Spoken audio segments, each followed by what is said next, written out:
みんないつもありがとうなのだ。動画ナビゲーターのずんだもんなのだ。今日は広大な大地を持つ国、ロシアについて見ていくのだ。実は、ロシアにはとっても意外な場所があるのだ。あの世界三大美術館の一つ、エルミタージュ美術館には、正式な警備員として何十匹もの猫たちが住んでいるのだ。ネズミから貴重な絵画を守る、とっても重要なお仕事なのだよ。今日はそんなロシアにまつわるニュースを全部で5つも紹介するのだ。中でも特に注目なのが3つ目のニュースなのだ。なんとトランプ氏がロシアのプーチン大統領とウクライナのゼレンスキー大統領の会談を計画しているという超ビッグニュースなのだ。これは世界の平和に大きく関わるかもしれないとっても重要なニュースなのだよ。見逃し厳禁なのだ。この動画が面白いと思ったらぜひ高評価とチャンネル登録をお願いするのだ。さあみんなで一緒に見ていくのだ。皆さんこんにちはなのだ。今日は世界で一番大きな国ロシアを紹介するのだ。ロシアはユーラシア大陸の北部に広がるとてつもなく広い国なのだ。東は太平洋から西はヨーロッパまで11ものタイムゾーンをまたいでいるのだよ。首都は歴史と文化が息づく美しい都市モスクワなのだ。壮麗なクレムリンや聖和シリー大聖堂はまさに圧巻なのだ。この国の歴史は非常に深く、かつてはロシア帝国として、また20世紀にはソビエト連邦として世界に大きな影響を与えてきたのだ。現在は共和制で強力な大統領が国を導いているのだよ。人口はおよそ1億4,000万人で多様な民族が暮らしているのだ。経済面では広大な国土がもたらす天然ガスや石油などのエネルギー資源が主要な産業なのだ。他にも金属や機械工業も盛んなのだよ。文化ではトルストイやドストエフスキーといった偉大な作家、チャイコフスキーのバレエ音楽など世界的に有名な芸術家や作品が数多く生まれたのだ。ロシア正教が深く根付いていて、その美しい教会は見る人を魅了するのだ。現在注目されているトピックとしては、その豊かなエネルギー資源が国際社会における重要な役割を担っていることなのだ。また、広大な領土を持つがゆえに、地政学的な動向が常に注目されている国なのだよ。一つ目のニュースなのだ。2025年8月19日、ゼレンスキーの行き詰まり、ロシアメディア、ウクライナとトランプ氏のホワイトハウス会談を軽視という記事なのだ。ロシアのメディアでは、アメリカのトランプ大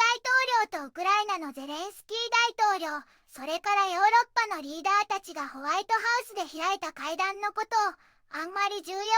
いみたいに報じているのだ。特にトランプさんが会議の途中でプーチンさんに電話したことがすごく注目されているのだ。まるでこの電話の方がゼレンスキーさんたちとの会談よりずっと大事な出来事だったって言いたげなのだ。ロシアの国営テレビはプーチンさんとトランプさんの電話を生産的で報じたんだ。一方でゼレンスキーさんとの会談は笑顔の余地なんてほとんどなかったで暗い雰囲気だったことを伝えているのだ。クレムリンの補佐官さんもこの電話はプーチンさんとゼレンスキーさんの会談を始めるための準備が目的だったって話していたのだ。プーチンさんとトランプさんはロシアとウクライナの直接交渉を続けることを指示したと報じられているのだ。ロシアのメディアはこのホワイトハウスでの会談についてこれから西側の国々がするだろう決定は自分たちにもキエフにとっても全然良いことはないだろうって示唆したのだ。ゼレンスキーさんはトランプさんを怒らせないようにずーっとありがとうって言い続けていたなんて皮肉っぽく書かれたりもしたのだ。親クレムリンの新聞はゼレンスキーの行き詰まりっていう見出しでトランプさんがウクライナ問題でドイツの首相と激しく衝突してプーチンさんに電話したって報じたのだ。集合写真もみんな雷雲みたいに暗い顔だったんだって。トランプさんはプーチンさんと話した後ウクライナにロシアに併合されたクリミアを諦めて NATO に加わる目標も放棄すること、そして領土交換について話し合うべきだって促していたのだ。これらはモスクワがずっと要求していることだったのだ。でもウクライナは自分たちの領土の 20% がロシアに占領されているから領土を譲るなんて絶対に拒否しているのだ。ロシアの国営通信社はワシントンではヨーロッパが望んだものを手に入れたっていうかなり挑発的なタイトルのコラムを掲載したのだ。それはウクライナ西部にあるリビウまでロシアが進む必要があるって言っているみたいなのだ。このコラムではプーチンさんとトランプさんっていう本気の人たちが大事なことを決めたから第三者が何をしようとしてもこの流れは止められないって主張しているのだ。もしこの2人の大統領のメッセージが無視されたらヨーロッパもキエフもロシアからの本当に寛大な妥協なんて期待できなくなるって言ってるのだ。それどころかリビウ地域がロシアとの再統合を強く望むなんてことさえあり得るってかなり強気な見方をしているのだ。2つ目のニュースなのだ。2025年8月19日、ラブロフ外相、プーチン氏のゼレンスキー氏会談に前向きとしさも、準備には時間かかると表明、という記事なのだ。ロシアのラブロフ外相さんが、プーチン大統領さんがウクライナのゼレンスキー大統領さんとの会談に前向きだって言ったそうなのだ。でも、高いレベルの会談だから、しっかり準備するのに時間がかかるって強調したのだ。ヨーロッパのリーダーさんたちは、多分2週間以内には会談があるんじゃないかって期待してるみたいなのだ。アメリカのトランプ大統領さんが、ゼレンスキーさんとプーチンさんの会談の準備が進んでるって発表した次の日のことなのだ。ラブロフさんは、どんな話し合いの形も拒否しないって言ってるのだ。トランプ大統領さん自身も参加する三者会談も、後で開かれる可能性があるって言ったのだ。クレムリンはまだ会談の計画が始まったかどうかは確認してないけど、トランプさんとプーチンさんが電話で話した後、直接会談の可能性を検討中っ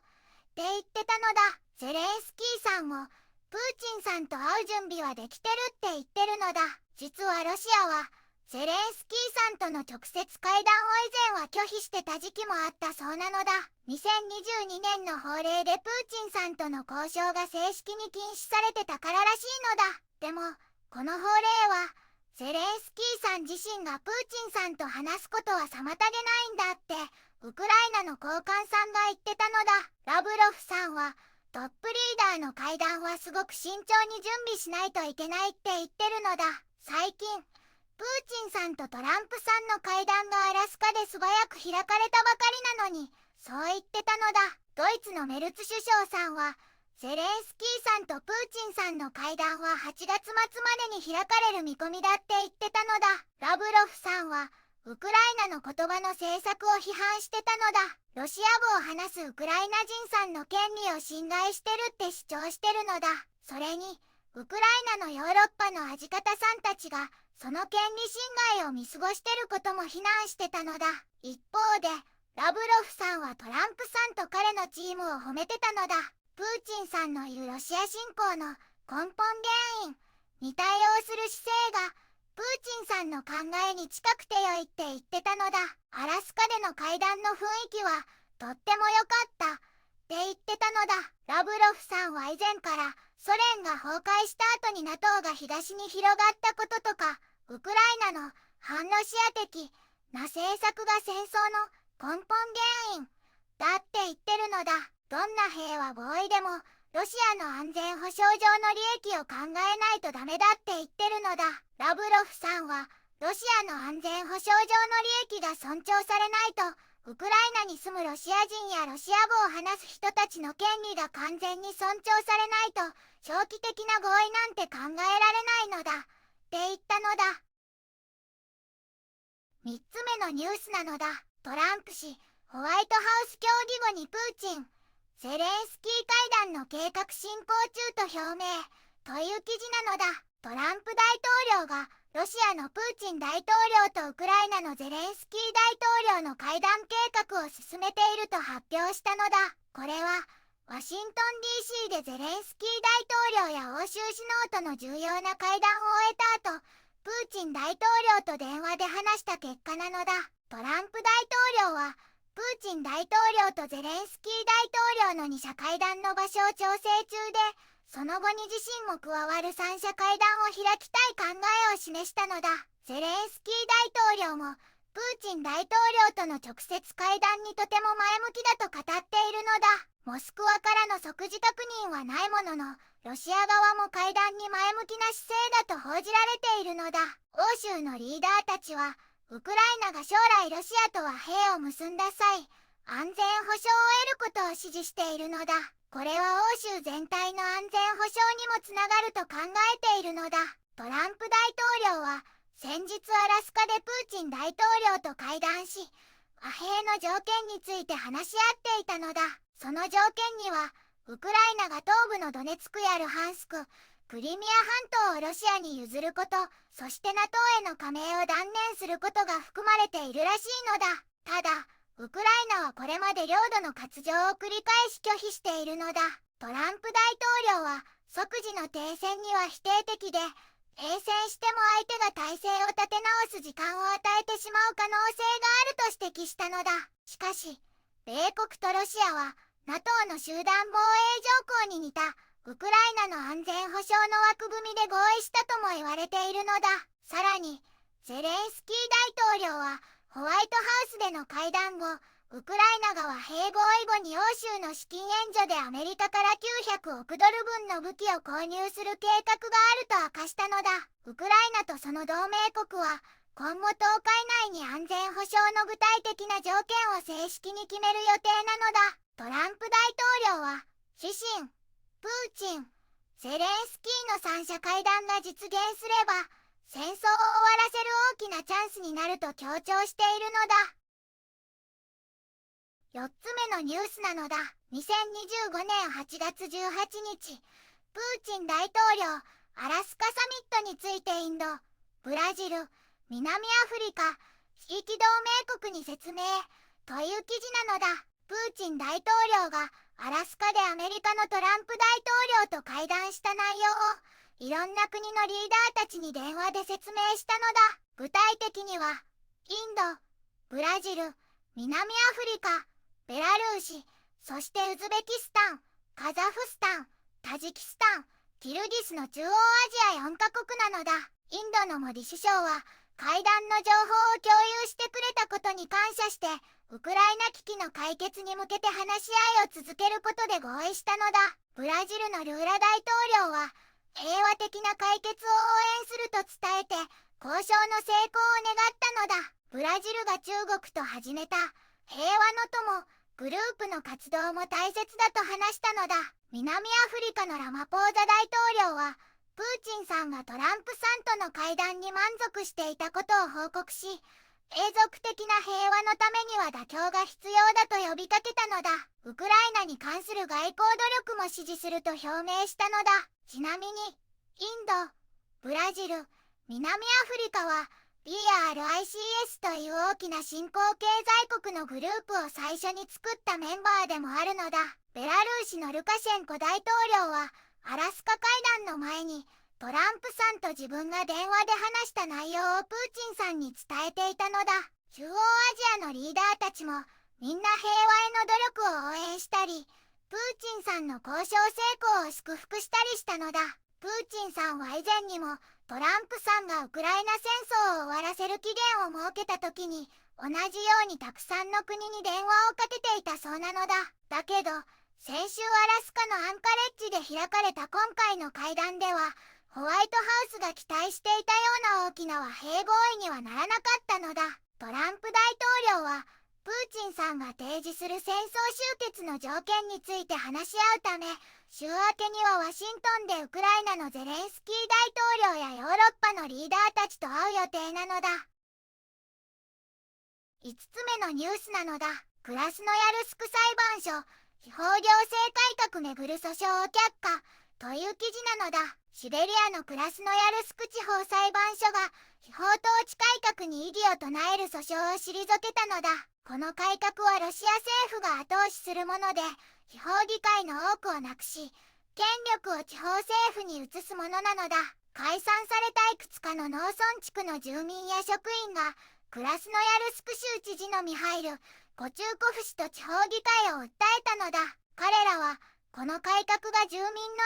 意見を全く聞かずに採択されたと主張したのだ。改革によって人口280万人の広大な地域の自治体数は472から39へと大幅に減らされるのだ。これは多くの村や町が自分たちの代表を選べなくなることを意味するのだ。また農村地区の多くはより大きく統合された地区へと合併されたのだ。批判する人たちは住民の地方政治における代表権が奪われ、中央政府が地方をより強く管理できるようになると心配しているのだ。一方、地方の議員さんたちはただ新しい地区を作っただけだと説明しているのだ。この変更はプーチン大統領が署名した連邦法によって6月19日から施行されているのだ。知事は与党、統一ロシアに所属し、地方議会では3分の2の議席を占めているのだ。クラスノヤルスク地方裁判所は今回の改革に反対するすべての訴訟を退けたのだ。この判決の前日にはシベリアのアルタイ共和国最高裁判所でも同様の自治体改革に対する訴訟が退けられたのだ。ゴルのアルタイスクの裁判所の外にはたくさんの地元住民が集まってこの判決に抗議していたのだ。今日は広大なロシアの奥深い姿やウクライナをめぐる国際社会の活発な動き、そして国内の行政改革について見てきたのだ。特にプーチン大統領とゼレンスキー大統領の会談の動向は世界の平和を左右する重要な鍵となるなのだ。これからもロシアの動きには注目なのだ。またねなのだ。